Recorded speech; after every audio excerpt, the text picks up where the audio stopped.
हे दोस्तों, I hope आप सब लोग काफी अच्छे से होंगे। मैं हूं शाहिद और चलिए एक बार फिर से शुरू करते हैं एक नए वीडियो में एक नई बुक समरी को आपके साथ आपके अपने YouTube channel the book shelf में।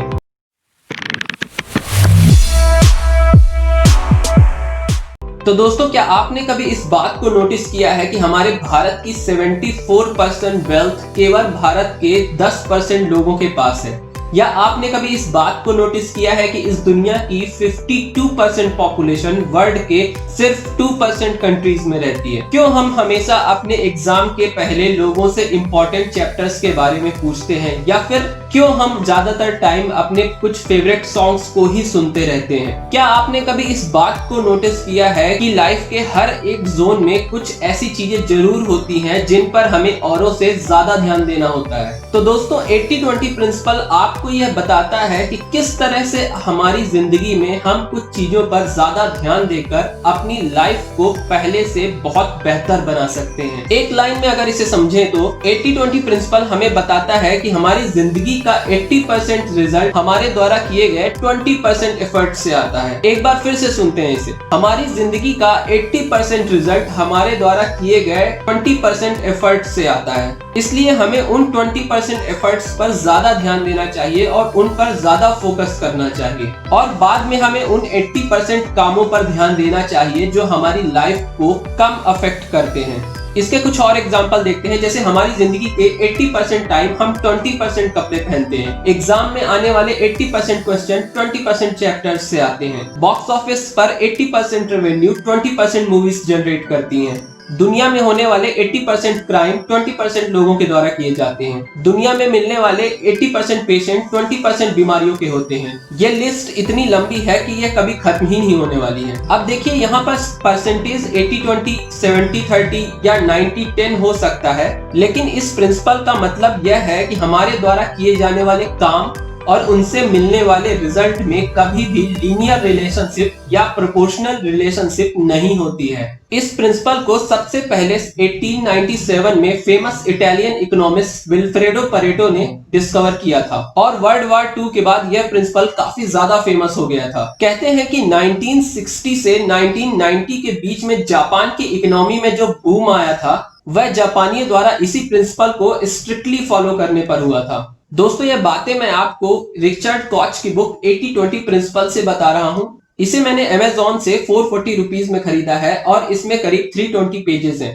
अक्सर हमारे साथ ऐसा होता है कि हम मेहनत तो बहुत करते हैं लेकिन हमें उसका उतना रिजल्ट नहीं मिलता है। अगर आपके साथ भी ऐसा होता है तो आपको इस बुक को खरीद कर जरूर पढ़ना चाहिए। पर्सनल डेवलपमेंट कैटेगरी की यह एक बहुत ही अमेजिंग बुक है। तो चलिए ज्यादा देर ना करते हुए बुक की समरी को कंटिन्यू करते हैं।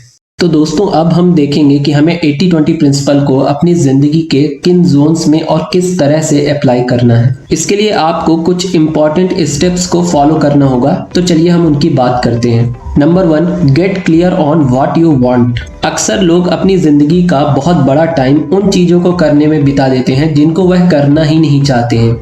देखिए, आपको तो सबसे पहले यह डिसाइड करना होगा कि आप जिंदगी में करना क्या चाहते हैं। आप किस तरह का जॉब करना चाहते हैं, आप कैसे रिलेशनशिप चाहते हैं, आप कैसी लाइफ स्टाइल चाहते हैं। आपको 80-20 प्रिंसिपल का यूज करके इन चीजों को अलग करके एक कागज पर लिख लेना है और फिर इन्हीं चीजों पर अपनी एनर्जी और अपना फोकस लगाना है। फॉर एग्जाम्पल, आपको डिसाइड करना होगा कि आपको अपनी जिंदगी में जॉब करना है या फिर अपनी जिंदगी में बिजनेस करना है। अगर आप बिजनेस करना चाहते हैं तो आप दूसरी चीज के बारे में सोचना बिल्कुल बंद कर दीजिए। इसके बाद आप उन चीजों के बारे में सोचना चालू कीजिए जिनकी सहायता से आप अपना बिजनेस स्टार्ट कर सकते हैं। अब आप इसके लिए भी 80-20 प्रिंसिपल का यूज कर सकते हैं।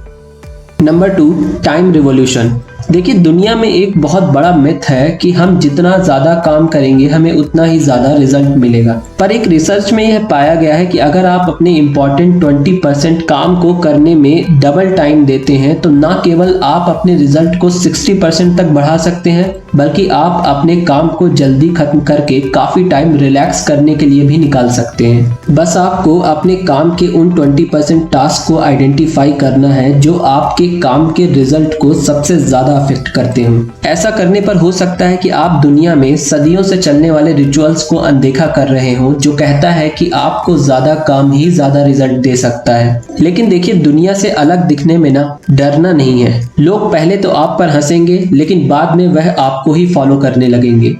Number 3, achievement and career. दोस्तों, अभी मैं आपके सामने एक वर्ड बोलने वाला हूं जिसे आपको बहुत ध्यान से सुनना है, और यह वर्ड है कंपैरेटिव एडवांटेज। इसका मतलब आपकी एक ऐसी कैपेबिलिटी होती है जिसमें आप दूसरों से ज्यादा अच्छा करके दिखा सकते हैं, और इन फील्ड्स में आप दूसरों से कम एफर्ट लगाकर ज्यादा अच्छा रिजल्ट दुनिया को दे सकते हैं। जैसे एक पढ़ने वाले के लिए उसका नॉलेज उसके लिए दूसरों से कंपैरेटिव एडवांटेज होता है। एक पेंटर के लिए पेंटिंग करना उसके लिए दूसरों से कंपैरेटिव एडवांटेज होता है। एक सिंगर के लिए दूसरों से ज्यादा अच्छा गाना उसका एक कंपैरेटिव एडवांटेज होता है।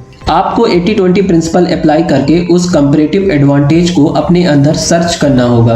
देखिए, यह चीज हर किसी के अंदर होती है, बस आपको यह पता होना चाहिए कि वो चीज कौन सी है। और अगर आपको वाकई ऐसा लग रहा है कि आपके अंदर ऐसी कोई भी बात नहीं है, तो कोई दिक्कत की बात नहीं, आप उसे डेवलप कीजिए। आप किसी एक जोन को लेकर के प्रैक्टिस कीजिए, आपका कंपैरेटिव एडवांटेज अपने आप आपके अंदर पैदा हो जाएगा।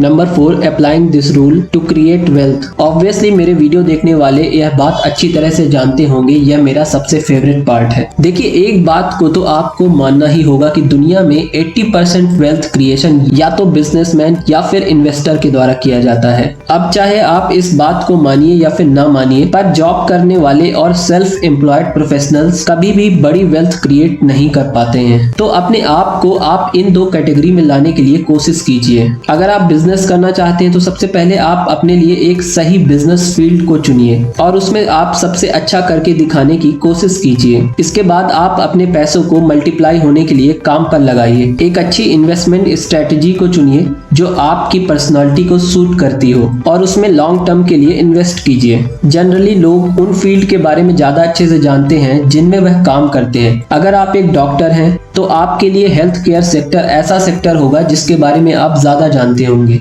अगर आप एक रियल एस्टेट इंजीनियर हैं तो आपको रियल एस्टेट सेक्टर के बारे में ज्यादा अच्छे से नॉलेज होगी। ऐसे सेक्टर्स को चुनिए और उसमें अपने मनी को इन्वेस्ट कीजिए। Number 5, relationships. देखिए, हम सभी जानते हैं कि हमें अपनी जिंदगी जीने के लिए पर्सनल और प्रोफेशनल रिलेशनशिप चाहिए होती है। दोस्तों, अक्सर हम अपनी जिंदगी में इस बात को सुनते हैं कि जितने कम लोग उतना ही कम कंफ्यूजन, जो कि 100% एकदम सच बात है। अक्सर हम उन लोगों को ज्यादा टाइम दे देते हैं जिन्हें कभी हमारी फिक्र होती ही नहीं है, लेकिन ऐसा करने पर उन लोगों के लिए जो वाकई में हमारा ख्याल रखते हैं उनके लिए टाइम बचता ही नहीं है। कोशिश कीजिए कि आपका ग्रुप छोटा ही हो।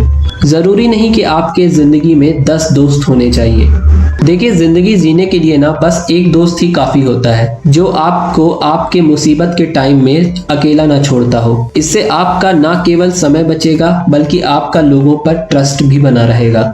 Number 6, happiness. तो दोस्तों, बिना किसी शक के अनडाउटेडली मैं इस बात को कह सकता हूं कि जिंदगी के 20% एक्सपीरियंस आपको आपकी लाइफ की 80% खुशियां देते हैं। जब भी आपके सामने कोई मुसीबत आए या आपको बहुत ज्यादा किसी बात का दुख हो, तो आपको उन 20% इवेंट्स को याद करना है, अपने अंदर की इमोशनल इंटेलिजेंस को स्ट्रॉन्ग करना है। जब भी आपके सामने कोई निगेटिव सिचुएशन हो तो आप उन 20% इवेंट्स को याद करके सोचिए कि एक वक्त पर मेरे साथ तो इतना अच्छा भी हो रहा था, और उन 20% इवेंट्स को और ज्यादा से ज्यादा एक्सपेंड करने की कोशिश कीजिए। देखिए, हार मानने पर या सैड होकर बैठ जाने पर किसी को कोई फर्क नहीं पड़ता है। लोग आपकी लाइफ से चले जाते हैं और जिंदगी यूं ही चलती रहती है। इसलिए कोशिश कीजिए कि दुख के पल आपकी जिंदगी में कम से कम हो, और अगर ऐसा हो तो आप उसे अपनी जिंदगी के 80% अनप्रोडक्टिव टास्क समझकर भूल जाइए। तो दोस्तों, इस वीडियो में इतना ही। लास्ट वाला पैरा कुछ ज्यादा इमोशनल हो गया था क्योंकि एक्चुअल में ऐसा ही होता है।